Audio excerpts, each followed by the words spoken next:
The Lancet report, or the Lancet Commission's report on global surgery, it's got some alarming statistics in here that we need to be aware of.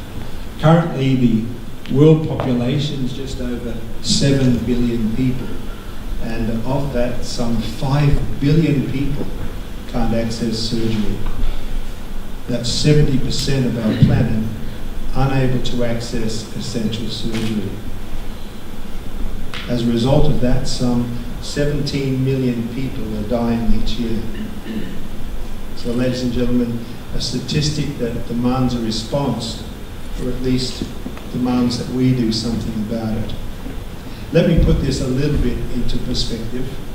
We're currently volunteering in Central Africa, and parts of this country, or parts of this region, have one doctor for every 110,000 people, and one dentist for every 750,000 people.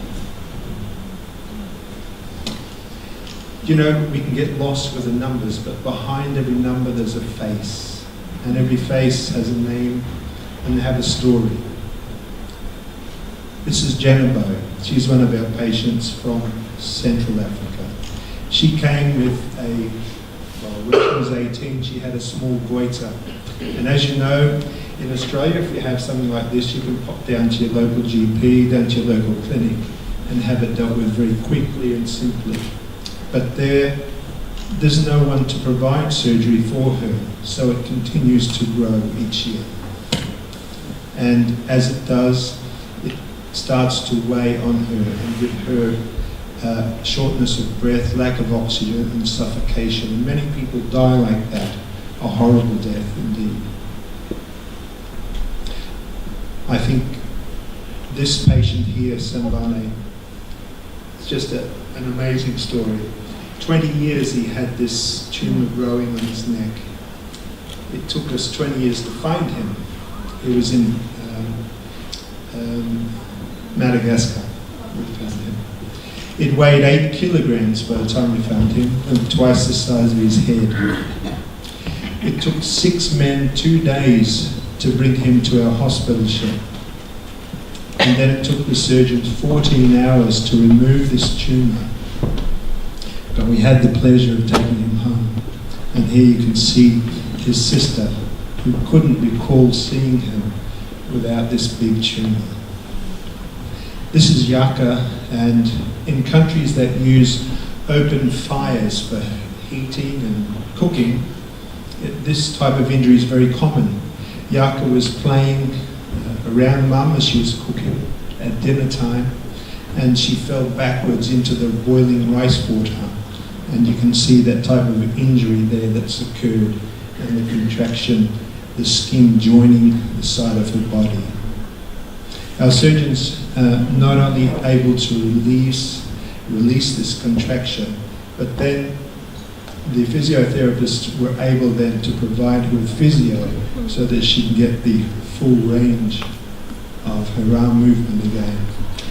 This is young Abel, and you can see he has these big windswept legs. His muscles had stopped growing, but his legs, his bones had kept growing. I would just imagine what he would look like in 5 or 10 years' time had we not have got to him. He not only had surgery, but physio again, and then he learnt to walk on his new legs, and is now able to play soccer, which is his life dream. This young boy is Cyrus, and he has a cystic hygroma, and at night you can imagine pressing down, very, very difficult for him to breathe, and it just continued to grow. So, sorry, some of these patient stories, they really are horrible. But I think the main thing is here that there are people that are doing something about it, and each one of us can. Our volunteers not only volunteer their own time and expertise, but they pay for their own expenses, and they also donate their own blood. So, ladies and gentlemen, the Lancet report, the statistic that demands a response, 5 billion people unable to access surgery Thanks so much for listening.